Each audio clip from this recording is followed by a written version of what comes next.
Praise the lord. యేసుక్రీస్తు నామంలో మీ అందరికీ శుభములు తెలియజేస్తూ ఉన్నాం. మరి యొక్క దినం దేవుడు ఏర్పాటు చేసినటువంటి దినం. దీని యందు ఉత్సహించి సంతోషించమని దేవుని వాక్యం సెలవిస్తోంది. అదేవిధంగా ఈరోజు ఒక ప్రత్యేకమైనటువంటి దినం, మదర్స్ డే. మరి తల్లులైనటువంటి వారందరికీ కూడా మా యొక్క మదర్స్ డే శుభాకాంక్షలు తెలియజేస్తూ ఉన్నాం. ప్రతి వారికి కూడాను దేవుని వాక్యం సెలవిస్తూ ఉంది, ఒకని తల్లి వారిని ఆదరించినట్టు నేను ఆదరిస్తానని చెప్పి దేవుని వాక్యం సెలవిస్తూ ఉంది. స్త్రీ తన గర్భమును పుట్టిన బిడ్డను వారైనా మర్చుదరేమో కానీ నేను మరొనని దేవుని వాక్యం సెలవిస్తూ ఉంది. మరి ప్రపంచంలో మనకి ఏ సమస్య వచ్చినా కూడా తట్టుకోలేదు మన తల్లి. కానీ ఒక సందర్భంలో మాత్రం మనం ఏడుస్తున్నప్పుడు నవ్వుతుంది. ఒకే ఒక సందర్భంలో ఏంటంటే, మనం పుట్టినప్పుడు ఏడుస్తాం కదా, అప్పుడు మాత్రమే తల్లి నవ్వుతుంది. ఇంకా ఏ సందర్భంలో కూడా మనకి ఎంత చిన్న బాధ వచ్చినా కూడా తల్లి చాలా దుఃఖిస్తుంది, బాధపడుతూ ఉంటుంటుంది. అలాగే మనం ప్రతి సందర్భంలో మన యొక్క తల్లిని మనం జ్ఞాపకం చేసుకుంటూ ఉంటుంటాం. ఫర్ ఎగ్జాంపుల్, ఏదైనా దెబ్బ తగిలింది అనుకోండి, అమ్మ అంటుంటాం. ఏదైనా గాయమై ఏదైనా ఏం జరిగినా కూడా అమ్మ అంటుంటాం. అలాగే కొంతమంది తుమ్మినప్పుడు అచ్చు అమ్మ అంటుంటారు. ఈ విధంగా మన తల్లిని మనం జ్ఞాపకం చేసుకుంటూ ఉంటుంటాం. దేవుడు మరి జీవం గల ప్రతివానికి తల్లి అని చెప్పి అవ్వమ్మ గారికి మరి హవ్వ అని పేరు పెట్టాడు. ఈ విధంగా మదర్స్ డే సందర్భంగా మీ అందరికీ శుభాకాంక్షలు తెలియజేస్తూ ఉన్నాం. దేవుడు మిమ్మల్ని మరి అద్భుత రీతిలో వాడుకొని దీవించి ఆశీర్వదించి బలపరచునుగాక. హల్లెలూయా. ఈరోజు మనం విజ్ఞాపన అనేటువంటి అంశాన్ని ప్రతి ఆదివారం జ్ఞానం చేసుకుంటూ వస్తూ ఉన్నాం. మరి ఈ రోజున చాలా ప్రాముఖ్యమైనటువంటి విషయాన్ని మీ ముందుకు తీసుకురావాలని చెప్పి నేను ఆశపడుచు ఉన్నాను. ఏంటంటే, నెహెమ్యా గారు చేసినటువంటి విజ్ఞాపన ప్రార్థన గురించి మీకు తెలియజేయాలనుకుంటున్నాను. మనం గతంలో అబ్రహాము గారు విజ్ఞాపన ఎలా చేశారు, దావీదు గారు విజ్ఞాపన ఎలా చేశారు, మరి అలాగే తర్వాత చివరిగా మనం మోషే గారు ఎటువంటి విజ్ఞాపన చేశారు, ఈ విషయాలన్నీ మీకు మరి వాక్యం ద్వారా మీకు తెలియజేస్తూ వచ్చి ఉన్నాను. ఈరోజు నేను నెహెమ్యా గారు చేసినటువంటి విజ్ఞాపన గురించి మీకు తెలియజేస్తాను. మన మూలవచనం ఏంటంటే, ఈరోజు నెహెమ్యా గ్రంథం 1వ అధ్యాయం 4వ వచనం మనం చూసినట్లయితే ఇక్కడ దేవుని వాక్యం సెలవిస్తూ ఉందంటే, ఈ మాటలు వినినప్పుడు నేను కూర్చుండి ఏడ్చి కొన్ని దినములు దుఃఖముతో ఉపవాసముండి ఆకాశమందలి దేవుని ఎదుట విజ్ఞాపన చేసి తిని. హల్లెలూయా. దేవునికి స్తోత్రం. ప్రార్థన చేసుకుని ముందుకెళ్దాం. స్తోత్రం దేవసారు ఉన్నత సర్వాధికారి, నీ ఘనమైన అత్యున్నతమైన నామానికి లెక్కలేని స్తుతులు స్తోత్రాలు చెల్లిస్తున్నాను. ఈ సమయమందు నీ వాక్యాన్ని ధ్యానిస్తూ ఉండగా మాతో మాట్లాడే ప్రతి వారికి వినగల చెవి గ్రహించగలను అనుగ్రహించమని పరిశుద్ధాత్మ దేవుడు నువ్వు మాట్లాడినట్లయితే హృదయాలు కదిలించబడతాయి. అటువంటి రీతిలో మమ్మల్ని అందరూ నడిపించి బలపరచమని యేసునామమున ప్రార్థించి పొందుకున్నాం తండ్రి, ఆమేన్. ప్రియమైనటువంటి సహోదరి స్నేహితులరా, మరి చాలా తక్కువ సమయంలోనే నేను ఈ యొక్క వాక్యాన్ని మీ ముందుకు తీసుకురావాలని చెప్పి ఆశపడుతుంది. చాలా అద్భుతమైనటువంటి అంశం ఇది, దయచేసి గమనించాలి. ఇక్కడ దేవుని వాక్యం చెలవిస్తోందంటే, ఈ మాటలు విని ఏంటి ఆ మాటలు అంటే, మనం మొదటికి వెళ్ళినట్లయితే హకల్య కుమారుడైన నెహెమ్యా యొక్క చర్యలు 20వ సంవత్సరంలో కిస్లేపు మాసమున నేను షూషను కోటలో ఉండగా నా సహోదరులలో హననీయను ఒకడును యూదులలో కొందరు వచ్చిరి. చెరపట్టబడిన శేషంలో తప్పించుకున్న యూదులను గూర్చి యెరూషలేమును గూర్చి నేను వారిని అడుగగా, వారు చెరపట్టబడిన వారిలో శేషించిన వారు ఆ దేశంలో బహుగా శ్రమను నిందను పొందుచున్నారు. మరి యెరూషలేము యొక్క ప్రాకారము పడద్రోయబడినది, దాని గుమ్మములు అగ్ని చేత కాల్చబడినవని నాతో చెప్పెను.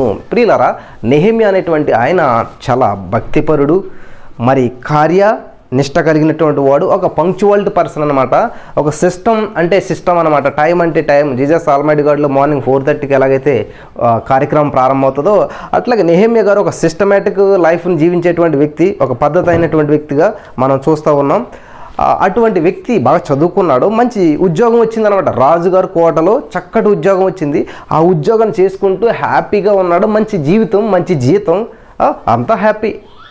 అలా ఉన్నటువంటి సమయంలో వాళ్ళ ఫ్రెండ్స్ వచ్చారంటండి. అక్కడికి వచ్చినప్పుడు వాళ్ళని అడిగి, మనం ఏం చేస్తూ ఉంటుంటాం, ఎవరన్నాను వేరే ఊరు నుంచి వచ్చినప్పుడు అమ్మ నాన్న బాగున్నారా, అక్కడ అంత పరిస్థితులు బాగున్నాయా, అందరూ ఎలా ఉన్నారు ఏంటని క్షేమ సమాచారం తెలుసుకుంటాం. అలాగే నెహెమ్యా గారు ఏం చేస్తున్నారంటే, ఇది యాక్చువల్గా ఎజ్రా గారు రాశారు. ప్రియులారా, మీరు గమనించినట్లయితే మరి ఈ గ్రంథాన్ని మరి నెహెమ్యా గారి దగ్గర నుంచి కొన్ని విషయాలు తెలుసుకుని ఎజ్రా గారు రాశారని చెప్తూ ఉంటారు. ఏదేమైనప్పటికీ మనం ఇక్కడ గమనించదగ్గ విషయం ఏంటంటే, మనం తెలుసుకోవాల్సినటువంటి విషయం ఏంటంటే నెహెమ్యా గారు మంచి జాబ్ చేసుకుంటూ ఉన్నప్పుడు ఆ కోటలో మరి ఉన్నప్పుడు ఫ్రెండ్స్ వచ్చారు. ఫ్రెండ్స్ని కూర్చోబెట్టి అమ్మ నాన్న అంతా బాగున్నారు కదా, పరిస్థితులన్నీ బాగానే ఉన్నాయి కదా, ఇంకేంటి విశేషాలు ఏంటి అని అడుగుతూ ఉన్నటువంటి సందర్భంలో ఇక్కడ మాట్లాడుతూ ఎలా ఉన్నారు ఏంటంటే వాళ్ళు చెప్తూ ఉన్నారనమాట. ఏమని? అక్కడ పరిస్థితులు ఏం బాగోలేదు, మరి ఆ యొక్క యెరూషలేమును గూర్చి నేను వారిని అడుగగా, యెరూషలేమును గూర్చి అడుగుతూ ఉన్నాడు, దేవుని పట్టణం గురించి అడుగుతూ, వారు చెరపట్టబడినటువంటి వారిలో శేషించిన వారు ఆ దేశంలో బహుగా శ్రమను నిందను పొందుచున్నారు.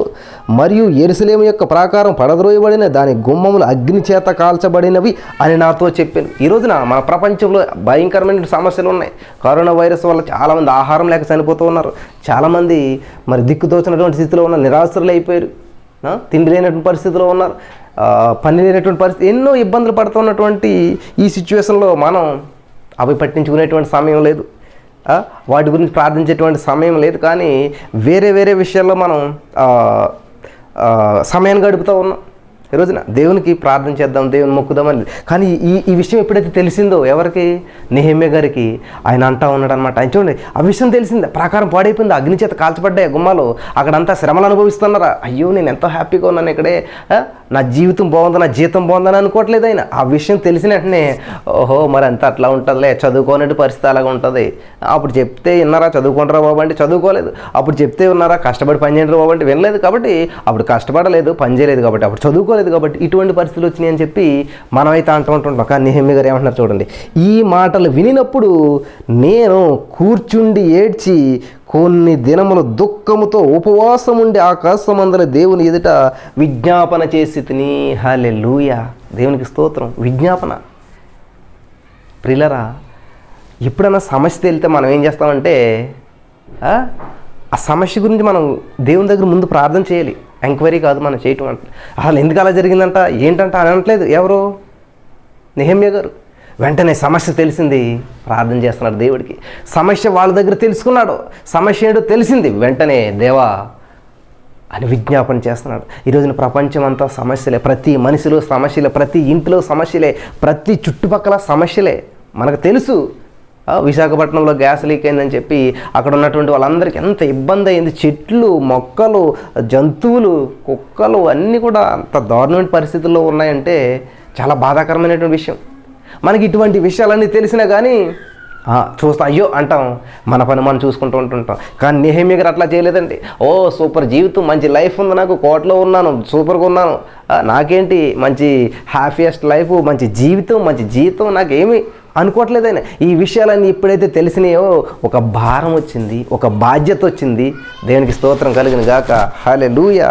ప్రియమైనటువంటి సహోదరి స్నేహితులారా, ఇక్కడ చూడండి, ఆయన ఏం చేస్తూ ఉన్నాడంట, ఈ మాటలు వినినప్పుడు నేను కూర్చుండి ఏడ్చి కొన్ని దినములు దుఃఖముతో ఉపవాసం ఉండి ఆకాశమందర దేవుని ఎదురు విజ్ఞాపన చేసి తిని.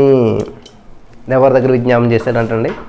ఎవరికి ప్రార్థన చేశాడంటే ఆకాశమందల దేవునికి విజ్ఞాపన చేశాడు. కాబట్టి ఈరోజున మనం ఎవరికి విజ్ఞాపన చేస్తూ ఉన్నాం, ఎవరికి మనం మొరపెడతా ఉన్నాం. మన గ్రామంలో సమస్య వచ్చింది అనుకోండి, వెంటనే ఏం చేస్తామంటే ముందు సర్పంచ్ గారు ఎవరు, ప్రెసిడెంట్ గారు ఎవరు, లేకపోతే ఇట్లాగా ఎమ్మెల్యే గారు ఎవరు అని చెప్పి మనం నానా విధాలుగా ప్రయత్నం చేసి ఎలాగైనా సమస్యను పరిష్కరించాలనుకుంటూ ఉంటాం. నిజమే.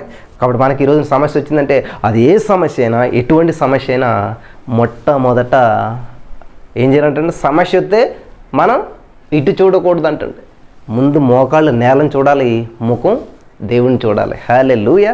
దేవునికి స్తోత్రం. సమస్య వచ్చినప్పుడు ఏం చేయాలంటే, ఎంత మనిషి కాస్త ఎంత మనిషి అయిపోవాలి. మోకాళ్ళు ఎటువంటి తగ్గించుకోవడం అనమాట. తనను తాను తగ్గించుకున్న వాళ్ళు హెచ్చించబడతారు. కాబట్టి అతను ఏం చేశాడు, సమస్యని తెలిసిన వెంటనే తింటం మానేశాడు.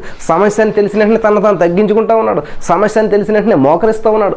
సమస్యని తెలిసిన వెంటనే విజ్ఞాపన చేస్తున్నాడు ఆకాశమందు ఉన్నటువంటి దేవునికి. దేవునికి స్తోత్రం కలుగును గాక. ఈరోజు ఏదైనా సమస్య తెలిసిన వెంటనే మనం ఏం చేస్తూ ఉన్నాం ఒక్కసారి మనం ఆలోచించేద్దాం. చాలా సమస్యలు మనకు వస్తూ ఉంటుంటాయి, చాలా సమస్యలు మనకు తెలుస్తూ ఉంటుంటాయి. అటువంటి సమస్యలు మనకు ఎదురైనప్పుడు మనం ఏం చేయగలుగుతూ ఉన్నాం, ప్రార్థనే పరిష్కారం అని తెలుసు మనకి. కానీ మనం ఏం చేస్తూ ఉంటుంటే చాలా ప్రయత్నాలు చేస్తూ ఉంటుంటాం, చాలా విధాలుగా మనం ముందుకెళ్తూ ఉంటుంటాం. ఒక సమస్య వచ్చిందంటే ఏలియా గారికి, యెజబెల్ గారు నిన్ను చంపుతాను నేను అన్నంటనే అదొక సమస్య. వెంటనే మరి ఆ సమస్య వచ్చిన వెంటనే ఆయన ఏం చేశాడు ప్రియులారా? సమస్య వచ్చిన వెంటనే ఆయన ఏం చేశాడు? మోకరించి దేవునికి ప్రార్థన చేశాడు? లేదు. సమస్య వచ్చిన వెంటనే పరుగు తీస్తాడు అనమాట. పారిపోతూ ఉన్నాడు. ఏంటి పారిపోవడం నేర్చుకున్నావా సమస్య వచ్చిందంటేని అని చెప్తాడు దేవుడు. ఎందుకు వచ్చావు ఈ గుహలోకి? ఇడ్లీ పెట్టాను కదా తినేస్తావు, భోజనం పెట్టావు కదా తినేస్తావు, మళ్ళీ వచ్చి గుహలను దాక్కున్నావు, ఏం చేస్తున్నావు, ఏం వెతుకుతున్నావు, పారిపోవటమేనా నీ పని అని చెప్పి దేవుడు అడుగుతూ ఉన్నాడు. కాబట్టి ఈ రోజున సమస్య వచ్చిన వెంటనే మన మోకాళ్ళు దేవుని పాదాలను తాకాలి, మన ముఖం దేవుని ముఖం వైపు చూడాలంటాడు. దేవునికి స్తోత్రం కలుగును గాక. హల్లెలూయా. ఇది అదే చేస్తూ ఉన్నాడు అనమాట. ఆకాశమందున దేవునికి విజ్ఞాపన చేసి తిని ఎట్లనగా, ఆకాశమందున దేవా యెహోవా భయంకరుడు అయిన గొప్ప దేవా, నిన్ను ప్రేమించి నీ ఆజ్ఞలను అనుసరించి నడుచువారిని కటాక్షించి వారితో నిబంధన స్థిరపరచువాడా, నీ చెవి యొగ్గి నీ నేత్రములు తెరిచి నీ సన్నిధిని దేవారాత్రములు నీ దాసులని ఇశ్రాయేలీల పక్షముగా నేను చేయు ప్రార్థన అంగీకరించుము. నీకు విరోధముగా పాపం చేసిన ఇశ్రాయేలీల కుమారుల దోషమును నేను ఒప్పుకొనుచున్నాను. నేను నా తండ్రి ఇంటి వారిని పాపం చేసి ఉన్నాను. దావీదు మహారాజు కూడా ఇదే చేశాడు ప్రియులారా. విజ్ఞాపన చేసిన విజ్ఞాపనకర్తలందరికీ ఉండేటువంటి లక్షణాలు ఏంటంటే, మోషే గారు ఏం చేశాడు, దేవా నా ప్రజలు కాదయ్యా వాళ్ళు, నీ ప్రజలు, నీ సృష్టి, నీ బిడ్డలు. నెంబర్ 1 పాయింట్ మర్చిపోకూడదు. మనం ఎప్పుడు కూడా అందరూ అదే చేస్తున్నారు చూడండి. నెక్స్ట్ సెకండ్ పాయింట్ ఏంటి, ప్రభా నువ్వెంత గొప్ప దేవుడు అయ్యా, నువ్వెంత ఉన్నతమైనటువంటి దేవుడు అయ్యా, నీ నామం ఎంత ఘనమైందయ్యా. నెంబర్ 2 రెండోది. తర్వాత ఏంటి, మరి నువ్వు చేసినటువంటి వాగ్దానం ఏమైపోతుందయ్యా, నువ్వు వాగ్దానం చేసావు కదా మమ్మల్ని విడిపిస్తాను నడిపిస్తానని. హల్లెలూయా. మరి నీ నామానికి అవమానం వస్తుంది అని చెప్తూ ఉన్నాడు. దేవునికి స్తోత్రం కలుగును గాక. కాబట్టి దేవుని వాగ్దానాలను గుర్తు చేస్తూ ప్రార్థన చేస్తున్నాడు మోషే గారు. హల్లెలూయా. దేవునికి స్తోత్రం కలుగును గాక. హల్లెలూయా. ప్రియమైనటువంటి సహోదరి స్నేహితులారా, దయచేసి గమనించండి. మోషే గారు చేసినటువంటి ప్రార్థన 3 విషయాలు అన్నమాట. ఏంటంటే, మొదట నా ప్రజలు కాదు నీ ప్రజలు అంటున్నాడు. రెండోది ఏంటంటే, నీ నామానికి ఎంత అవమానం వస్తుంది దేవా ఎట్లా చేస్తాను అంటున్నాడు. మూడోది ఏంటంటే, నువ్వు వాగ్దానం చేసావు కదా ఆశీర్వదిస్తానని చెప్తున్నాడు. ఇక్కడ నెహెమ్యా గారు ఏం చెప్తున్నాడంటే, దేవా నువ్వు భయంకరుడు, నువ్వు చాలా గొప్ప దేవుడు, అసలు నీ పేరెత్తడానికి నేను సరిపోను, అసలు ఇటువంటి చాలా గొప్ప ఉన్నతమైనటువంటి స్థితిలో ఉన్నటువంటి ఆకాశమందు ఆసీనుడైనటువంటి దేవా, ఆకాశమందున్న ఆసీనుడా నీ తట్టు కొనులెత్తుచున్నాను, నేను నీ తట్టు కొనులెత్తుచున్నానని ఇంకా నెహెమ్యా గారు ప్రార్థన చేస్తున్నారు. నీ తట్టే నీ వైపే చూస్తున్నాను దేవా అని చెప్పి. హల్లెలూయా. కాబట్టి విజ్ఞాపన చేసేటువంటి ఆ విధానం చూడండి. దావీదు గారు ఏం చేశాడు, నా ప్రజలను ఏం చేయొద్దు, నా దేశం ఏం చేయొద్దు, అవసరమైతే నన్ను నా కుటుంబాన్ని చంపేసేయి అని చెప్పి దావీదు గారు చేస్తా ఉన్నాడు ప్రార్థన. ఇక్కడ నెహెమ్యా గారు చూసినట్లయితే, నేను నా కుటుంబం. హల్లెలూయా. దేవునికి స్తోత్రం కలుగును గాక. నేను నా కుటుంబం తప్పు చేశాం అని చెప్తా ఉన్నాడు ఇక్కడ. పాపం చేసి ఇశ్రాయేలు కుమారుల దోషమును నేను ఒప్పుకొనిచున్నాను. వావ్, ఎవరు ఒప్పుకుంటున్నారంటండి? నేను ఒప్పుకుంటున్నాను వాళ్ళ పక్షాన. ఒకవేళ వాళ్ళు అతిక్రమం చేస్తే నేను ఒప్పుకుంటున్నాను, నా కుటుంబంలో అతిక్రమం చేస్తే నేను ఒప్పుకుంటున్నాను, నా ఇరుగు పొరుగు వాళ్ళు అతిక్రమం చేస్తే నేను ఒప్పుకుంటున్నాను, వాళ్ళు తప్పు చేస్తే నేను ఒప్పుకుంటున్నాను. ప్రభా నేను క్షమిస్తున్నాను వాళ్ళని, నువ్వు కూడా క్షమించేదేవా. వాళ్ళ పక్షాన్ని నేను క్షమాపణ అడుగుతున్నాను, వాళ్ళ పక్షాన్ని నేను క్షమాపణ అడుగుతున్నాను. అదండి విజ్ఞాపన ప్రార్థన అంటే. ప్రియులరా, దేవునికి స్తోత్రం కలుగును గాక. మనం ఇటువంటి విజ్ఞాపన ప్రార్థన చేయగలుగుతున్నామా? ఒక్కసారి మనల్ని మనం ఆలోచన చేసుకుందాం. ఎటువంటి ప్రార్థన మనం చేస్తూ ఉన్నాం? దేవునికి విజ్ఞాపన ఏం చేస్తూ ఉన్నాం? దేవా నా బిడ్డలకు జాబ్ ఇయ్యి, దేవా నా మరి బిడ్డలకి ఆశీర్వాదం ఇయ్యి, దేవా నా భర్తను దీవించు, దేవా నా కుటుంబాన్ని ఆశీర్వదించు, దేవా మా అత్తను కాపాడు, దేవా మా అల్లుడిని దీవించు, దేవా ఇట్లాగా మా అమ్మమ్మని మా నాన్నమ్మ ఇట్లాగా మందాన్ని అడుగుతున్నాం. ఏంటి మంచిదే, ఇదేనికి దీవెన కోసం. కానీ ఇక్కడ ఏం చేస్తున్నాడు, నేను ఒప్పుకుంటున్నాను. హల్లెలూయా. దేవా నన్ను దీవించట్లేదు, నేను ఒప్పుకుంటున్నాను వాళ్ళ పాపాలని. ఎవరిదండి మనసు? క్రీస్తు యేసునికి కలిగినటువంటి మనసు. ఎదుటి వాళ్ళ భారాలు మన మీద వేసుకుని వారి పక్షాన్ని విజ్ఞాపన చేస్తూ ఉంటుంటాం. దేవునికి స్తోత్రం కలుగును గాక. హల్లెలూయా.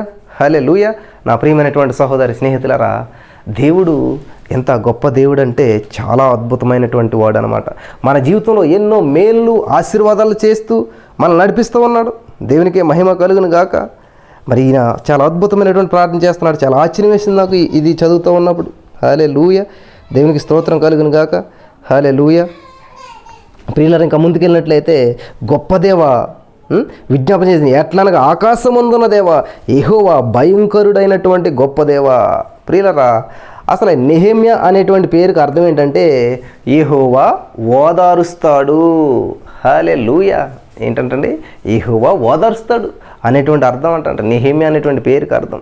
కాబట్టి ఆయన ఏం చేస్తూ ఉన్నాడు, చక్కగాను ప్రార్థన చేస్తున్నాడు ప్రజల కొరకు, తన ప్రజల కొరకు. ఇక్కడ చక్కటి పాయింట్లు ఉన్నాయన్నమాట ఈ విజ్ఞాపనలో, మీరు గమనించాలన్నమాట. గొప్ప దేవుని యొక్క గొప్పతనాన్ని తెలియజేస్తున్నాడు. దేవుడు ఎంత మహోన్నతుడు. మోసే గారు కూడా ఏమంటాడు, మోసే ఈ ప్రజలందరినీ నాశనం చేస్తానంటే దేవుడు ఏమంటాడు, మోసే ఏమంటాడు, ప్రభువా నువ్వెంత గొప్ప దేవుడు నా తండ్రి, ఎన్నో అద్భుతాలు చేసి ఇజ్రాయేల్ ప్రజల్ని ఐగుప్తుని తీసుకొచ్చావు, ఎర్ర సముద్రాన్ని పాలి, ఎంత మహోన్నత దేవుడు ఉన్న తండ్రి, నువ్వెంత మహోన్నత కార్యాలు చేస్తావు అని చెప్పి అంటూ ఉన్నాడు అనమాట. దేవునికి స్తోత్రం. ఇక్కడ నెహెమ్యా గారు కూడా అలాగ అంటూ ఉన్నారు, దావీదు గారు, ఈయన ఎవరో అబ్రహాము గారు, వీళ్ళంతా కూడా అద్భుతమైనటువంటి విజ్ఞాపనకర్తలు ప్రజల కొరకు, మరి సమాజం కొరకు, సమాజ శ్రేయస్సు కొరకు, దేశం కొరకు, దేశంలో ఉన్నటువంటి ప్రజలందరి కొరకు, ప్రపంచంలో ప్రతి వారి కొరకు విజ్ఞాపన చేశారు. మనం ఎప్పుడు కూడా నా అంటూ ఉంటుంటాం. ప్రియులారా, మనం ఎప్పుడు ఎలా చేయాలంటే, ఐఏఎస్ కోచింగ్లో ఒక అమ్మాయి ఒక కోచింగ్ అడిగిందంట. ఏంటంటే మరి టొబాకో అంటే పొగాకు ఉంటుంది కదా, దాన్ని పండించకూడదు అని అన్నప్పుడు ఆ అమ్మాయి లేచి, మరి పండించకపోతే ఎలా సార్, అది పంటను ఆపేయటం వల్ల ఏమవుతుందంటే చాలామంది కూలీలకి నష్టం కలుగుతుంది. ఆ పంటను పండించడం వల్ల అనేక మంది పని చేసుకుంటారు, దానివల్ల ఉపాధి దొరుకుతుంది, దాన్ని ఎక్స్పోర్ట్ చేస్తే మనకు డబ్బులు వస్తాయి, మంచిదే కదా, పండించాలి. కానీ మనం ఏం చేయాలంటే ఇతర దేశాలకు ఎక్స్పోర్ట్ చేయాలి. అప్పుడు దానివల్ల మనకి ఇక్కడ ఎవరికి ఎఫెక్ట్ అవ్వదు కదా, సో దానివల్ల పని దొరుకుతుంది, లాభం వస్తుంది అని చెప్పి ఆ అమ్మాయి అన్నప్పుడు మరి ఆ సార్ ఏం సమాధానం చెప్పాడంటే, మన ఆలోచన ఎప్పుడు కూడా మన క్షేమం కొరకు మాత్రమే ఉండకూడదు, మన ఆలోచన ఎప్పుడు కూడా మన సేఫ్టీ కోసమే ఉండకూడదు అనమాట. ఎప్పుడు కూడా ఆలోచన ఎప్పుడు కూడా యూనివర్సల్గా ఉండాలి. నేను బాగుంటే చాలు, నా కుటుంబం బాగుంటే చాలు, ఇట్లా కింద నుంచి ఆలోచించుకునే వారందరూ కిందే ఉండిపోతారు. హల్లెలూయా. ప్రియులారా, ఏంటంటే కింద నుంచి ఆలోచించే వాళ్ళు ఇప్పుడు కింద ఉంటారు. మరి ఎక్కడి నుంచి ఆలోచించాలి బ్రదర్ అంటే పైనుంచి ఆలోచించుకు రావాలి. అప్పుడు సార్ ఏం చెప్పాడంటే యూనివర్సల్గా ఆలోచించాలి ఎప్పుడు కూడా. సరే నేను బాగోని ఇక్కడ టొబాకోని పైకి పంపుతాను, అక్కడ ఉన్నటువంటి వాళ్ళందరూ పొగను పీల్స్తారు, వాళ్ళకి రోగం వస్తుంది, జబ్బు వస్తుంది. ఫర్ ఎగ్జాంపుల్ కరోనా వైరస్ ఎక్కడ ప్రారంభమైంది, ఎక్కడో వుహాన్లో ప్రారంభమైంది, చైనాలో ప్రారంభమైంది. కానీ ఈ రోజున మొత్తం అన్ని కంట్రీస్కి వ్యాపించింది, అందరూ సఫర్ అవుతూ ఉన్నారు. కాబట్టి మనం ఏం చేస్తాం, ఓన్లీ మా ఇంట్లో బాగుంటే చాలు, మా కుటుంబం బాగుంటే చాలు అని ప్రార్థన చేయకూడదు. మనం ఏం చేయాలంట, మొత్తం ప్రపంచంలో ఎక్కడా కరోనా వైరస్ ఉండకూడదు, ప్రపంచం అంతా బాగుండాలని మనం దేవునికి విజ్ఞాపన చేయాలి. హల్లెలూయా. ఆ సార్ చెప్పిన సమాధానం ఏంటంటే యూనివర్సల్గా అందరూ బాగుండాలి, అందరూ నేను ఉండాలనుకోవాలి మనం. కాబట్టి ఆ టొబాకోని ఎక్స్పోర్ట్ చేస్తే అక్కడ దేశం పాడైపోతుంది కదా. అంటే వాళ్ళ బాగయ్యి మనం బాగుపడితే, వాళ్ళ పాడయ్యి మనం బాగుపడితే అది బాగు కాదు. ప్రియులారా, అర్థమవుతుంది కదా. కాబట్టి మనం ప్రార్థన చేసేటప్పుడు ఇప్పుడు కూడా అందరూ బాగుండాలి, అందులో నేను ఉండాలి. హల్లెలూయా. అన్ని దేశాలు బాగుండాలి, ఆ దేశాల్లో మా దేశం ఉండాలి. అన్ని కుటుంబాలు బాగుండాలి, ఆ కుటుంబంలో మా కుటుంబం ఉండాలి. అన్ని చర్చెస్ బాగుండాలి, ఆ చర్చిలో మా చర్చ్ ఉండాలి. అన్ని ఫ్యామిలీస్ బాగోవాలి, ఆ ఫ్యామిలీలో మా ఫ్యామిలీ ఉండాలి. హల్లెలూయా. అందరి పిల్లలకు ఉద్యోగాలు రావాలి, అందులో మా పిల్లలు ఉండాలి. ఎంత బాగున్నది. అంతేగాని మన పిల్లలకే ఉద్యోగం వచ్చి మనమే ఇల్లు కట్టుకుని, మనమే కారు కొనుక్కుని, మనమే అన్నీ చేసుకుంటూ ఉంటే పక్కోళ్ళు అదే స్థితిలో ఉంటే బాగుంటుందా? పిల్లలు బాగుండదు. ఎందుకు బాగోదు బ్రదరు? ఒకవేళ పొద్దుది, ఒకవేళ పొడవు, ఒకవేళ పొట్టి, ఒకవేళ ఉంది. అలాగే ఒకళ్ళు ఎక్కువ ఒకళ్ళు తక్కువ ఉంటుంటారు కదా. చాలామంది చాలా లాజికల్గా మాట్లాడుతుంటుంటారు. ప్రిల్లరా, దేవుడు ఎప్పుడు కూడా యేసుక్రీస్తు అందరికీ ప్రభు అని చెప్పాడు, కానీ యేసుక్రీస్తు శిష్యులు మాత్రమే ప్రేమిస్తున్నాడు అని ఏమీ చెప్పలేదు ఆయన. మనం దేవునికి సమీపస్థితిలో అయ్యే కొద్ది యేసుక్రీస్తు అందరినీ ప్రేమిస్తున్నాడు. పాపులనేమి, మూర్ఖులనేమి, దోస్తులనేమి, దొంగలనేమి అందరిని కూడా. హల్లెలూయా. సిలువు మీద ఉన్నటువంటి దొంగని పరలోక రాజ్యం తీసుకెళ్ళాడు దేవుడు, మారు మనసు పొందటం వల్ల. హల్లెలూయా. దేవునికి స్తోత్రం కలుగును గాక. మరి మన దేవుడు ఎప్పుడు కూడా పార్షియాలిటీ చూపించడం అంటే పక్షపాతం చూపించేటువంటి దేవుడు మాత్రం కాదు. హల్లెలూయా. దేవునికి స్తోత్రం కలుగును గాక. హల్లెలూయా. నా ప్రియమైనటువంటి సహోదరి స్నేహితులారా, మరి మన దేవుడు చాలా అద్భుతమైనటువంటి కార్యాలు చేస్తూ మనల్ని నడిపిస్తూ ఉంటుంటాడు. నేను బైబిల్ గ్రంథంలో చూసినప్పుడు విజ్ఞాపన గురించి 53వ అధ్యాయం, యెషయా గ్రంథం 53వ అధ్యాయం 12వ వచనం మనం చూసినట్లయితే, ఏలయనగా మరణము నొందినట్లుగా అతడు తన ప్రాణం దారబోసెను, అతిక్రమం చేయువారిలో ఎంచబడిన వాడాయను, అనేకుల పాపమును భరించుచు తిరుగుబాటు చేసిన వారిని గూర్చి విజ్ఞాపన చేశాను. హల్లెలూయా. ఎవరి గురించి మేము విజ్ఞాపన చేయాలి?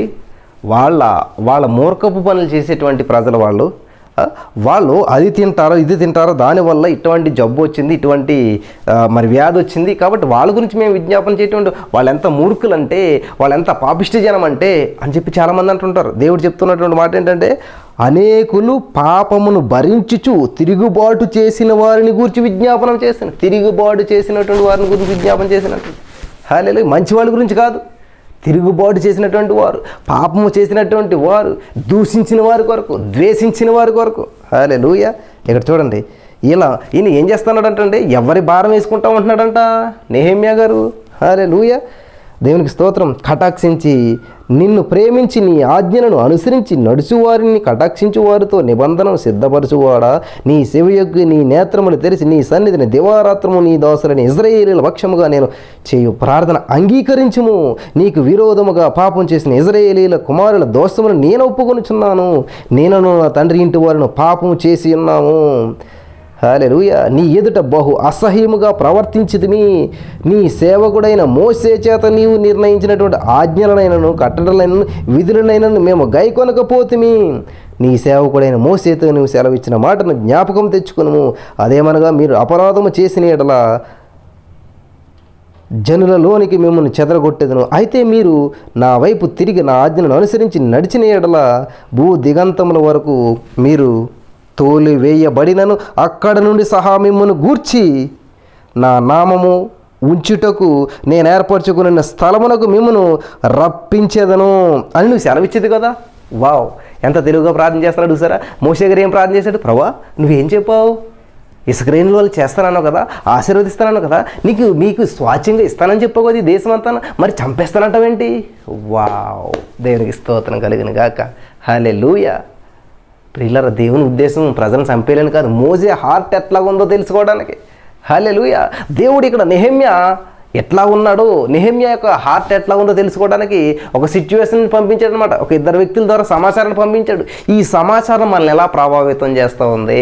హల్లెలూయా. దేవునికి స్తోత్రం. హల్లెలూయా. ఈ సమాచారం మనల్ని ఎలా ప్రభావితం చేస్తూ ఉంది? ఏలేగరుకు సమాచారం వచ్చిందంట, నేను చంపేస్తానన్న సమాచారం. వెంటనే పరిగించుకున్నాడు. ఆయన ఇంకేమీ ఆలోచించలేదు, వెనక ముందు ఏమీ ఆలోచించలేదు. ప్రాణాపేక్ష గలవాడై ప్రాణభయంతో పరిగెట్టిపోయాడు అంటండి ఆయన. హల్లెలూయా. దేవునికి స్తోత్రం కలుగును గాక. ప్రియులారా, గమనించాలి, ఇక్కడ నెహెమ్యా గారికి వచ్చింది సమస్య, వెంటనే మోకరించాడు. హల్లెలూయా. దేవునికి స్తోత్రం. సమాచారం వచ్చిన వెంటనే, సమస్య వచ్చిన వెంటనే మనం ఏం చేస్తూ ఉన్నాం? హౌ యు ఆర్ రెస్పాండింగ్, మనం ఎలా రెస్పాండ్ అవుతున్నాం అన్నట్టు చాలా ఇంపార్టెంట్ విషయం అండి. ఎందుకంటే ఇప్పుడు గాలివాన వచ్చిందనుకోండి, భయంకరమైన తుఫాన్ వచ్చిందనుకోండి, ఆ తుఫాన్ వచ్చినప్పుడు ఈ ఇల్లు ఎలా రెస్పాండ్ అవుతుందంటే ఆ తుఫానుకి అటాచ్ అయ్యి వెళ్ళిపోతుంది అనుకోండి, కూలిపోతుంది అనమాట. అట్లా కాకుండా ఇది నిలబడే ఉన్నదనుకోండి, అది ఆ తుఫాన్ వచ్చినా కూడా దీన్ని ఏం చేయకుండా ఉన్నది. దీని రెస్పాన్స్ ఏంటంటే స్టాండర్డ్ అనమాట, స్ట్రాంగ్గా ఉంది దీని రెస్పాన్స్. ఏం చేసినా నన్ను ఏం చేయలేవు అన్నట్టు. కాబట్టి అది వచ్చింది, కదిలించాలని చూసింది, మెదిలించాలని వల్ల కాలేదు, సైడ్ అయిపోయింది అనమాట. సైడ్ అయిపోయింది. హల్లెలూయా. మీద నుంచి వెళ్ళకపోయింది, సైడ్ అయిపోయింది. కాబట్టి ఈరోజున సమస్యల వలయంలో చిక్కుకుని కొట్టుకుని పోతున్నాం మనము. మనకు వచ్చిన సమాచారం మనల్ని ఆ సమస్యల వలన తిప్పి తిప్పి తీసుకుని పోతుందా పైకి? ఆలోచించండి ఒకసారి. మా ఇల్లుని అలాగే ఒక 96లో భయంకరమైన గాలిని వచ్చి గిరగిరగిరగిర తిప్పి తీసుకుపోయింది. ఇట్లా కాదు అని చెప్పి దేవుడు మాకేం చేశాడంటే ఒక పక్కా బిల్డింగ్ ఇచ్చారనమాట. ఇప్పుడు ఎన్ని సమస్యలు వచ్చినా తిప్పి తిప్పి తిరిగి వెళ్ళిపోతాయి అన్నమాట. అవి దాంట్లో ఎంటర్ అవడం కానీ దాని దగ్గరికి రావడం జరగనమాట. ఒకవేళ వస్తాయి, వచ్చి అట్లా నెమ్మదిగా సైడ్ అయిపోతాయి అనమాట. హల్లెలూయా. దేవునికి స్తోత్రం. ఇక్కడ నెహెమ్యా గారికి వచ్చినటువంటి సమస్యకి ఆయన రెస్పాండ్ ఎలా ఉందంటే వెంటనే మోకరించాడు, నిలబడ్డాడు. యేసయ్యా, ఈ సమస్యను నేను ఒప్పుకుంటున్నాను, వాళ్ళ పాపములను, వాళ్ళ అతిక్రమలను, వాళ్ళ దోషములను నేను. ఎక్కడొచ్చిందండి ఈ మనస్తత్వం? క్రీస్తు యేసుని కలిగినటువంటి మనస్సు మీరును కలిగి ఉండి. ఎప్పుడైతే క్రీస్తు యేసుని కలిగిన మనసు మనం కలిగి ఉంటామో ఖచ్చితంగా ఎదుటివారి సమస్యను మన సమస్యగా భావిస్తామన్నమాట. ఎదుటివారికి వచ్చిన ఇబ్బందిని మన ఇబ్బందిగా భావిస్తూ ఉంటుంటాం. ఎదుటివారి యొక్క ఆ యొక్క నలుగుడిని మన నలుగుడిగా భావిస్తూ ఉంటుంటాం. ఖచ్చితంగా ప్రార్థన చేస్తాం వాళ్ళ కొరకు. హల్లెలూయా. ఈ సమయంలో నేను ప్రార్థన చేస్తాను. మీరు ఏదన్నా సమస్యలో ఉన్నా, మీరు ఏదైనా ఇబ్బందుల్లో ఉన్నా, యేసు నామములో అవన్నీ విడుదల పొందును గాక. హల్లెలూయా. ఇప్పుడే వాటి నుంచి విడుదల పొందుదురు గాక. అది ఆర్థిక సమస్య అయినా, అనారోగ్య సమస్య అయినా, మానసిక ఒత్తిడైనా, మెంటల్ వరీస్ అని వాట్ ఎవర్ ఇట్ ఈజ్ మీరు నమ్మండి, ఖచ్చితంగా దేవుడు విడుదల ఇచ్చాడు. అటువంటి పరిస్థితుల్లో మరి ఇక్కడ నెహెమ్యా గారు ప్రార్థన చేస్తూ చూడండి, దేవుడు గొప్పతనం చెప్తూ ఉన్నాడు, దేవుడి యొక్క వాగ్దానాలు గుర్తు చేస్తూ ఉన్నాడు. నువ్వు తప్పు చేసినా కూడా, వాళ్ళు తప్పిపోయినా కూడా అక్కడి నుంచి వాళ్ళు ఎప్పుడైతే మొర పెడతారో నువ్వు మళ్ళీ వాళ్ళ మొర ఆలకించి వాళ్ళని తీసుకొచ్చి నువ్వు వాళ్ళది ఇస్తానని సెలవిచ్చావు కదా. ఎంత అద్భుతం చూడండి. వారి చేయి ప్రార్థన అంగీకరించుము, దేవునికి స్తోత్రం కలుగును గాక. హల్లెలూయా. అయితే మీరు నా వైపు తిరిగి నా ఆజ్ఞను అనుసరించి నడిచిన ఎడల భూ దిగంతముల వరకు మీరు తోలివేయబడినను అక్కడి నుండి సహా మిమ్మల్ని కూర్చి నా నామం ఉంచుటకు నేను ఏర్పరచుకున్న స్థలములకు మిమ్మల్ని రప్పించేదను అని నువ్వు సెలవిచ్చావు కదా. అని రప్పిస్తాను. ఎక్కడికి వెళ్ళిపోయినా కానీ, ఏం చేసినా కానీ, ఎంత తప్పు చేసినా కానీ, తప్పుపోయిన కుమారుడు ఎప్పుడైతే తప్పు తెలుసుకున్నాడో మళ్ళీ స్వాగతం పలికాడు తండ్రి, మళ్ళీ బాధ్యతలు ఇచ్చాడు, మరలా కుమారుడు యొక్క స్వాచ్ఛాన్ని ఇచ్చాడు, మరలా కుమారుని యొక్క బాధ్యతలు ఇచ్చాడు, మళ్ళీ కుమారుడిగా అంగీకరించాడు. ప్రభా నువ్వు చెప్పు కదా, ఎక్కడికి వెళ్ళినా, ఎంత తప్పు చేసినా, ఎన్ని తప్పుపోయినా, ఎన్ని విధాలుగా ఎక్కడికి వెళ్ళిపోయినా నువ్వు క్షమించే దేవుడు కదా, మమ్మల్ని ప్రేమించే దేవుడు కదా. మరి వాళ్ళని ఎందుకు జ్ఞాపకం చేసుకోవట్లేదు? ఒక్కసారి వాళ్ళు తప్పిపోయారు, వాళ్ళు తప్పు చేశారు, నీ ఆజ్ఞను తిరస్కరించారు, విగ్రహారాధన చేస్తారు, చాలా భయంకరమైన పరిస్థితులు చేస్తారు. నేను ఒప్పుకుంటున్నాను దేవా, నేను ఒప్పుకుంటున్నాను వాడు తప్పుదని. చూడండి, ఎక్కడైనా ఏదైనా యాక్సిడెంట్లు జరిగినాయి అనుకోండి, మనం ఏం చేస్తాం, మన పిల్లలు యాక్సిడెంట్ చేస్తే సారీ అండి, వాడి పక్కన నేను సారీ చెప్తున్నాను, సరే వాడు పగలు కొట్టేసాడు కదా, అది పోగొట్టేసాడు కదా, నేను రెస్పాన్సిబుల్ తీసుకుంటాను, నేను దానికి బాధ్యత వహిస్తాను అని చెప్పి మనం చెప్తూ ఉంటుంటాం కదా. అలాగే నెహెమ్యా గారు బాధ్యత వహిస్తూ ఉన్నాడు. 10వ వచనం, చిత్తగించు, నీవు నీ మహాప్రభావమును చూపి నీ బాహుబలము చేత విడిపించిన నీ దాసులకు నీ జనుడు వీరే, నీ ప్రజలే, నీ విడిపించిన. హల్లెలూయా. అక్కడ ఏమన్నాడు మోషే గారు, నీ ప్రజలు, నీవు రప్పించిన ప్రజలు అంటూ ఉన్నాడు. దేవునికి స్తోత్రం. యెహోవా శివయ్యకు నీ దాసుడైన నా మొర్రను నీ నామమును భయభక్తులతో గణపరచుట యందు ఆనందించుచు నీ దాసుల మొరను ఆలకించి ఈ దినమందు నీ దాసుని ఆలోచన సఫలపరిచి ఈ మనుషుడు నా యందు దయచూపునట్లు అనుగ్రహించుమని నిన్ను బతిమాలుకొనిచున్నాను అని ప్రార్థించి నేను రాజునకు గిన్నె అందించువాడనై ఉంటిని. హల్లెలూయా. ప్రార్థించాడు, నేను ఇక్కడ ఉండలేను, ఈ ఉద్యోగం నేను చేయలేను, నా జీవితం బాగుంది, నా జీతం బాగుంది, కానీ అయినా కూడా నాలో ఒక సాటిస్ఫాక్షన్ లేదు, నాలో హృదయంలో ఒక మంట, ఆ మంట చల్లారాలంటే అక్కడికి వెళ్ళిపోవాలి. నేను ఆ పాడైన గోడలన్నీ కట్టాలి, నేను పాడైన పురాలన్నీ నేను తిరిగి నిర్మించాలి, కాలిపోయిన గుమ్మాలన్నింటినీ కూడా మంచి బాగు చేయాలి. హల్లెలూయా. అటు తర్వాత అర్థహశస్త రాజు ఏలుబడి కాలమున 20వ సంవత్సరంలో నీసాన మాసమునందు రాజు ద్రాక్షారసము త్రాగవాలని చూచుచుండగా నేను ద్రాక్షారసము తీసి రాజునకు అందించి తిని, అంతకు పూర్వం నేను ఎన్నడో అతని ఎదుట విచారముగా ఉండలేదు. హల్లెలూయా. యాక్టివ్ పర్సన్ ఎప్పుడు కూడా ఎంత ఎనర్జెటిక్గా ఉండేవాడు, కానీ ఆ రోజు కొంచెం డల్గా ఉన్నాడు. భోంచేయలేదా? ఎస్, ఉపవాసం ఉన్నాడు. అందు గురించి కాదు, అతనిలో ఒక భారం ఉంది, ఆ కళ్ళల్లో భారం తెలుస్తుంది, ఆ ముఖంలో ఒక బాధ్యత తెలుస్తుంది, అదొక ఆలోచన, ఆ విచారం, ఆ బాధ్యత అంతా ఆయనలోకి వచ్చేసింది అనమాట. చూసాడు రాజు, ఏంటి ఇప్పుడు ఇంత ఇలా లేడు, ఏదో సంథింగ్ ఈజ్ హ్యాపెనింగ్ అని చెప్పేసి అనుకున్నప్పుడు కాగా రాజు, నీకు వ్యాధి లేదు కదా, నీ ముఖం విచారంగా ఉన్నదేమిటి, నీ హృదయం దుఃఖం చేతనే అది కలిగినదని నాతో అనగా నేను మిగిలిన భయపడి రాజు చిరంజీవి యోగుని గాక, నీకు వ్యాధి లేదు కదా, నాకు తెలుసు, నీకు జ్వరం లేదు, ఏమీ లేదు, నీ హృదయంలో ఉన్న బాధే నీకు కనిపిస్తుంది. Face is index of mind అంట. ఈ మనసులో హృదయంలో ఏది బాధ ఉందో ఈ ఫేస్లో కనబడుతుంది అంట. అదే face is index of mind అంట. మన మనసులో ఏముందో మన ఫేస్ చూసి చెప్పొచ్చు అంటుంటారు. అలాగే రాజు గారు ఏం చేస్తాను, ముఖం చూసాడు, చాలా విచారంగా ఉన్నాడు, చాలా బాధపడ్డాడు, అసలు ఏంటి సమస్య అని తెలుసుకుంటే అప్పుడు చెప్తున్నాడు, నువ్వు చిరంజీవి అగును గాక రాజా, నీ హృదయమందు దుఃఖం చేతన అది కలిగిందని నాతో చెప్పక నేను మిగిలిన భయపడి రాజు చిరంజీవిగా నా పితరుల సమాధులుండి పట్టణం పాడైపోయి దాని గుమ్మములను అగ్ని చేత కాల్చబడి ఉండగా నాకు దుఃఖముఖం లేకపోవునా అని రాజుతో అంటే, అప్పుడు రాజు ఏమి కావలసి నీవు మనవి చేయుచున్నావని నన్ను అడగగా నేను ఆకాశమందల దేవునికి ప్రార్థన చేసి రాజుతో మీ సముఖమందు నేను దయ పొందిన ఎడల నా పితరుల సమాధులుండు పట్టణమునకు తిరిగి కట్టినట్లు నన్ను యోధాదేశమునకు పంపుడని వేడుకొనుచున్నానని నేను మనవి చేసి తిని. ప్రియులారా, ఇది కూడా ఒక విజ్ఞాపన చేస్తా ఉన్నాడు రాజుగారి దగ్గర. ఫస్ట్ ఏ రాజు దగ్గర విజ్ఞాపన చేశాడు? దేవాది దేవునికి విజ్ఞాపన చేశాడు, దేవాది దేవునికి ప్రార్థన చేశాడు, దేవాది దేవునికి మొక్కాడు, అప్పుడు ప్రయత్నం చేస్తూ ఉన్నాడు. హల్లెలూయా. మనం ముందు ప్రయత్నం చేస్తాం, తర్వాత ప్రార్థన చేస్తూ ఉంటుంటాం, రివర్స్లో చేస్తుంటాం అనమాట. అందుకనే పనులు జరగమాట మనకి. ముందు బాగా చదివేసి ఎగ్జామ్ రాసేస్తుంటాం, తర్వాత రిజల్ట్ వచ్చినప్పుడు బాగా రావాలని ముందు ప్రార్థన చేసుకుని మనం చదువుకోం. హల్లెలూయా. ఇక్కడ చూడండి, ముందేం చేయడు, ఉపవాసం అన్నాడు, భాగంగా గ్రోధించాడు, దేవా అని చెప్పి దేవుని ఎంతో బ్రతిమాలాడు. హల్లెలూయా. ఆత్మలోకంలో ముందు కార్యం జరగాలి. ఆల్రెడీ ఏ కార్యమైనా కూడా ఆత్మలోకంలో ఆల్రెడీ ముందు పొందుకున్నామని నమ్మాలి. అప్పుడు అది ఫిజికల్గా వస్తుందన్నమాట. గర్భం పొందుకున్నామని అనుకుంటాం, చూపించండి, ఏదంటే అక్కడ కనపడదు. అది కార్యరూపం దాచడానికి కొన్ని నెలలు పడుతుంది. దేవునికి స్తోత్రం కలిగింది. అలాగే మన ప్రతి కార్యాన్ని కూడా ఆత్మలోకంలో ముందు చూడగలగాలి, ఆత్మనేత్రంలో ముందు తెరవబడాలి. అప్పుడు మాత్రమే మన జీవితంలో అద్భుతాలు జరిగితే. ఇక్కడ నెహెమ్యా గారు చాలా అద్భుతమైనటువంటి ప్రార్థన చేస్తూ ఉన్నాడు అనమాట. దేవునికి స్తోత్రం కలిగిన గాక. హల్లెలూయా. అప్పుడు ఇలా ఉన్న పరిస్థితి అన్నప్పుడు అప్పుడు రాజు ఏమి కావాల్సి ఉన్నదని అడిగినప్పుడు చెప్తాడనమాట. అంతాను రాజుతో, నీ సముఖమందు నేను దయ పొందిన ఎడల నా పితరుల సమాధులను పట్టణం తిరిగి కట్టినట్లుగా నన్ను యోధా దేశంలో పంపడని వేడుకు. అందుకు రాజు, రాణి తన యొద్ద కూర్చుని ఉండగా నీ ప్రయాణం ఎన్ని దినముల పట్టును, నీవు ఎప్పుడు తిరిగి వచ్చేదవని అతనితో నేను ఇంతకాలమని చెప్పినప్పుడు రాజు నన్ను పంపుట చిత్తము గలవాడాయిను.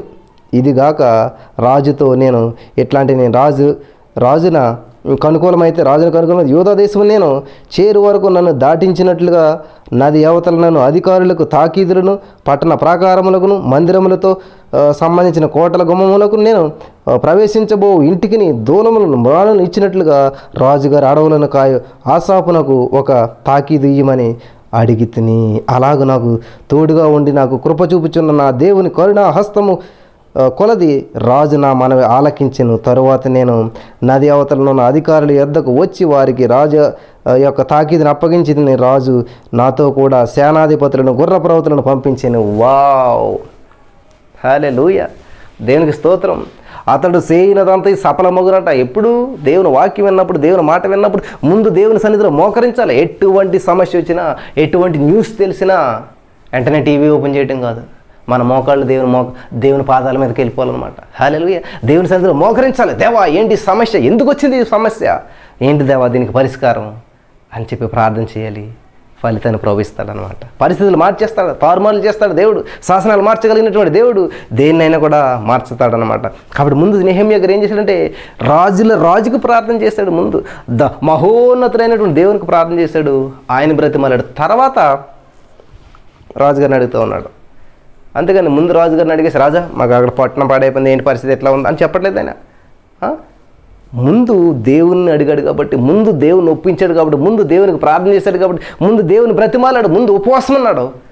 అప్పుడు రాజులు ఎంత మార్పు వచ్చింది. నా దగ్గర ఎంతకాలం నుంచి పనిచేస్తున్నావు, ఎంత ఎనర్జీగా ఉంటావు నాకు తెలుసు, ఎంత సిన్సియర్గా పనిచేస్తావు నాకు తెలుసు. అంటే ఏంటి, ఏం కావాలంటే రాణిగారు పక్కనే ఉన్నారు, ఆజ్ఞ జారీ చేస్తున్నాడు. సరే వెళ్ళు, ఎంత దూరం ప్రయాణం చేస్తావు, ఎన్ని రోజులు ప్రయాణం చేస్తావు, సరే ఎన్ని రోజులు కావాలి అన్ని రోజులు సెలవు తీసుకో. హల్లెలూయా. ఏం కావాలో తీసుకెళ్ళు, గుర్రాలు రాజాలు అన్నీ తీసుకెళ్ళు.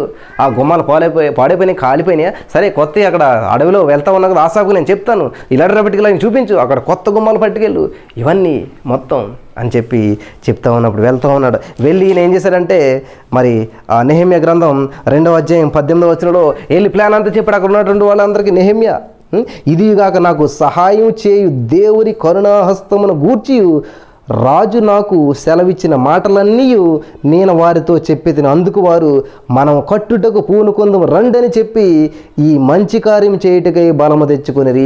హల్లెలూయా. దేవునికి స్తోత్రం. ఒక్కడి వల్ల అయిపోతుంది, కావాలి, జనం కావాలి.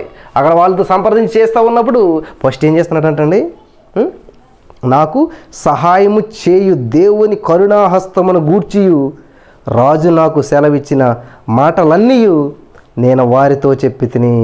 అందుకు వారు మనము కట్టుటకు పూనుకొందుము రండని చెప్పి ఈ మంచి కార్యం చేయటకే బలము తెచ్చుకుని. హల్లెలూయా. దేవునికి స్తోత్రం కలుగును గాక. ప్రియులారా, బలము తెచ్చుకున్నారంట, దేవుని పని చేయడానికి బలము తెచ్చుకోవాలంట. హల్లెలూయా. మరి ఈరోజున మనం ఎటువంటి సిచ్యువేషన్స్లో జీవిస్తూ ఉన్నాం, ఎటువంటి విధానంలో ఉన్నాం గమనించండి. ఎటువంటి ప్రార్థన చేస్తూ ఉన్నాం, అసలు ఎవరి కోసం ప్రార్థన చేస్తూ ఉన్నాం? మన ప్రార్థనలు ఎప్పుడన్నా స్వార్థం లేనటువంటి ప్రార్థన ఉన్నదా? లేదు. ఎందుకంటే మన ప్రార్థన ఎప్పుడు కూడా మా బిడ్డను దీవించండి, మాకు మంచి ఇల్లు ఇవ్వండి, మాకు మంచి ఉద్యోగం ఇవ్వండి, మా పరిస్థితి ఇట్లా ఉంది, మాకు సమస్య ఇది, అంతే. ఇప్పుడు ఇదే ఎక్కడ కింద ఆలోచన చేస్తుంటుంటాం, లోకల్గా ఆలోచిస్తుంటుంటాం, నేషనల్గా ఇంటర్నేషనల్ లెవెల్లో ఆలోచించలేము మనం. హల్లెలూయా. ఎప్పుడు ఆలోచిస్తూ ఉంటాం అంటే ప్రజాక్షేమం కొరకు మనం ప్రార్థన చేయాలి. మన దేశ క్షేమం కొరకు మాత్రమే కాదు, మన చర్చ్ క్షేమం కొరకు కాదు. హల్లెలూయా. ప్రపంచంలో ప్రజలందరూ క్షేమం ఉండాలి. ఆల్రెడీ ప్రపంచ ప్రజల్లో కూడా మనం ఉన్నాం. హల్లెలూయా, దేవునికి స్తోత్రం. హల్లెలూయా. అందుకు కాబట్టి ప్రపంచ ప్రజల్లో మనం ఉన్నాం కాబట్టి ఎక్కడో ఒక ప్రజలకు వచ్చింది, మన దాకా వచ్చిందంటే మనమంతా ఒక్కటే, ప్రజలమంతాను. హల్లెలూయా. కాబట్టి నెహెమ్యా గారు చేసినటువంటి ప్రార్థన దేవుడు ఆలకించాడు, దేవుడు సహాయం చేశాడు, దేవుడు నడిపించాడు, అద్భుతమైనటువంటి కార్యాలు చేశాడు. మరి నేను చూపిస్తాను, చివరగా ఒక మాట చూపించి ముగించాలనుకుంటా ఉన్నాను. నెహెమ్యా గ్రంథంలోనే 6వ అధ్యాయం 15వ వచనం మనం చూసినట్లయితే, ఈ ప్రకారముగా ఏలూలు మాసము 25వ దినమందు అనగా 52 దినములకు ప్రాకారమును కట్టుట సమాప్తమాయను.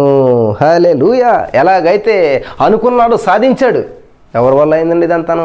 నెహెమ్యా గారి వల్ల అయిపోయిందండి అంతాను. నెహెమ్యా గారే చేశారు అని మనం అనుకుంటాం. నిజమే, నెహెమ్యా గారే చేశారు. ఆయన ఉద్యోగం విడిచిపెట్టేసేసాడు, ఆయన యొక్క నిద్రాహారాలు మానేశాడు, ఆయన ఉపవాసం ఉన్నాడు, ఆయన జీవితాన్ని త్యాగం చేశాడు, ఆయనే ముందుకు వచ్చాడు, ఆయన వల్ల కార్యం జరిగింది. కరెక్ట్. కానీ ఆయన ఏం చెప్తున్నాడు చూడండి, అయితే మా శత్రువులు ఈ సంగతి వినినప్పుడు, ప్రాకారం నిలబడిపోయింది, కట్టబడిపోయింది అని తెలిసినప్పుడు ఏం చేస్తున్నాడంటండి, మా చుట్టూ నుండి అన్యజనులందరూ జరిగిన పని వినినప్పుడు, చూసినప్పుడు వారు బహుగా అధైర్యపడి. ఏంటి, పని జరిగితే ఎవరైనా ధైర్యపడతారు కదా, ప్రాకారం కట్టబడితే ధైర్యపడతారు కదా, కానీ అధైర్యపడుతున్నారండి. నా ప్రియమైనటువంటి సహోదరి స్నేహితులరా, నీ ప్రాకారంలో ఎప్పుడైతే కట్టబడుతున్నాయో, నీ ఆత్మీయ జీవితం ఎప్పుడైతే కట్టబడుతుందో సాతానుకు దడదడంట. హల్లెలూయా, దేవునికి స్తోత్రం. సండే స్కూల్లో పాట పాడుతూ ఉండేవారు, సాతానుకు దడ అని వస్తుందన్నమాట. అది ముందు ఏదో చరణం ఉంటుంది అనమాట. యేసయ్యకే మహిమ సాతానుకు దడ అని చక్కగా మంచి పాట ఉంటుంది, గుర్తులేదు కానీ నాకు. ఇంతకీ ఈ ప్రాకారం కట్టబడేసరికి సాతానుకు దడట్టుకుందంట. ఈ ప్రాకారం కట్టబడేదానికి సాతానుకు అధైర్యం వచ్చిందంట. కాబట్టి మన ఆత్మీయ జీవితం ఎప్పుడైతే కట్టబడుతూ ఉందో, మన ఆత్మీయంగా ఎప్పుడైతే బలపడుతూ ఉన్నామో, ఎప్పుడైతే మజిల్స్ తెచ్చుకుంటున్నామో, ఎప్పుడైతే స్ట్రాంగ్ అవుతూ ఉన్నామో, అవతలకి ఏమవుతుంది, అమ్మో వీళ్ళు చాలా ఫిట్గా ఉన్నారో, వీళ్ళు చాలా బలంగా ఉన్నారో, వీళ్ళతో మనం పెట్టుకోలేవు అంటారు కదా. అలాగే ఇక్కడ చాలా అద్భుతమైన మాట, వారు బహుగా అధైర్యపడి. ఎందుకనంట, ఏం చూసి, అయితే మా శత్రువులు ఈ సంగతి వినినప్పుడు, మా చుట్టూ నుండి అన్యజనులందరూ జరిగిన పని చూసినప్పుడు వారు బహు అధైర్యపడి. ఎలయనగా ఈ పని మా దేవుని వలన జరిగినదని వారు తెలుసుకునిరి. హల్లెలూయా.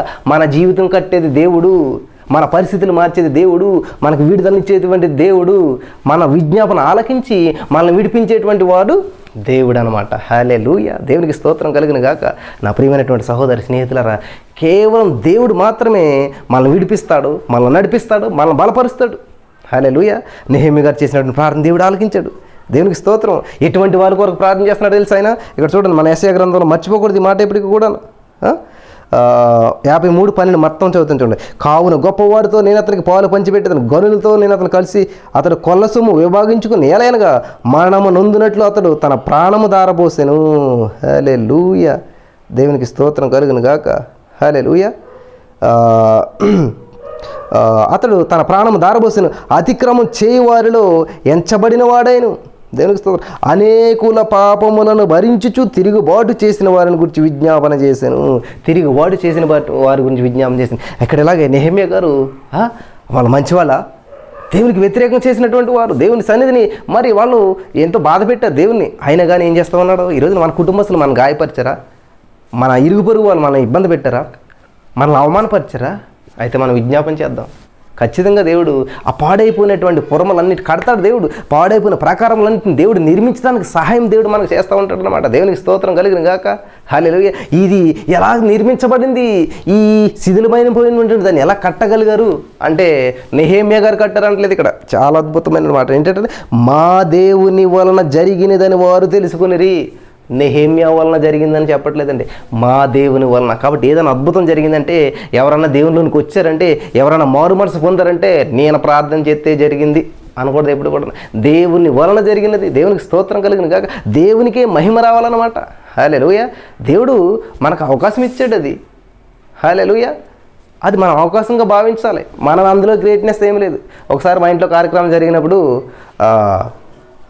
ఏం చేస్తారంటే, మా ఏదో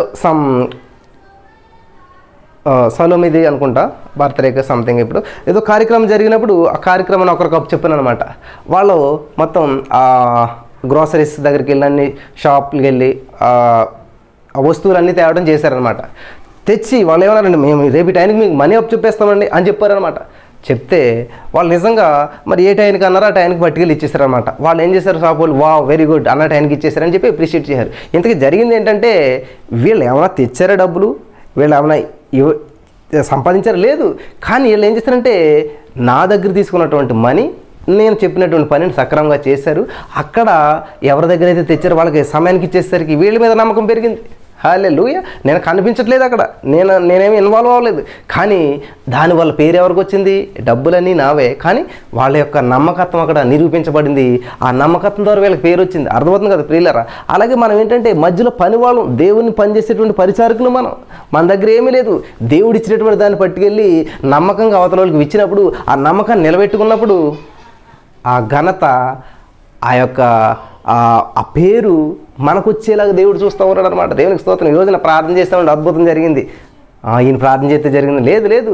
దేవుడు అద్భుతం చేయాలని అనుకుంటా ఉన్నాడు. కానీ ఆ ఘనత, ఆ పేరు మన ద్వారా ఆయన తెచ్చుకోవాలని చెప్పి మనల్ని ఇన్వాల్వ్ చేస్తూ ఉన్నాడు. హల్లెలూయా. దేవునికి స్తోత్రం. ఒక ఇన్స్ట్రుమెంట్ మాత్రమే. మనం ఆపరేషన్ చేయడానికి డాక్టర్ గారు ఏం చేస్తాడు, ఒక నైఫ్ను ఉపయోగిస్తాడు. నైఫ్ గ్రేట్ అంటామా మనం?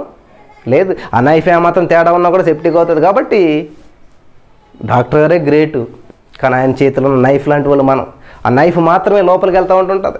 హల్లెలూయా. దేవునికి స్తోత్రం. ఆ నైఫ్ మాత్రమే ఫ్యాట్ని తీస్తూ ఉంటుంటుంది. నైఫ్ ద్వారా అన్నీ చేస్తూ ఉంటుంటాడు. కానీ చేసేది మాత్రం ఆ నైఫ్కి ఎప్పుడు విలువ అంటే, ఆ డాక్టర్ చేతిలో ఉన్న నైఫ్కి మాత్రమే విలువ. ఆనియన్ కట్ చేసే నైఫ్కి డాక్టర్ చేతిలో ఉన్న నైఫ్కి చాలా తేడా ఉంటుంది అనమాట. కాబట్టి ఈరోజు మీరు ఒక ప్రత్యేకమైనటువంటి వారుగా, దేవుని అభిషేకం చేత నింపబడినటువంటి వారుగా ఉండాలి.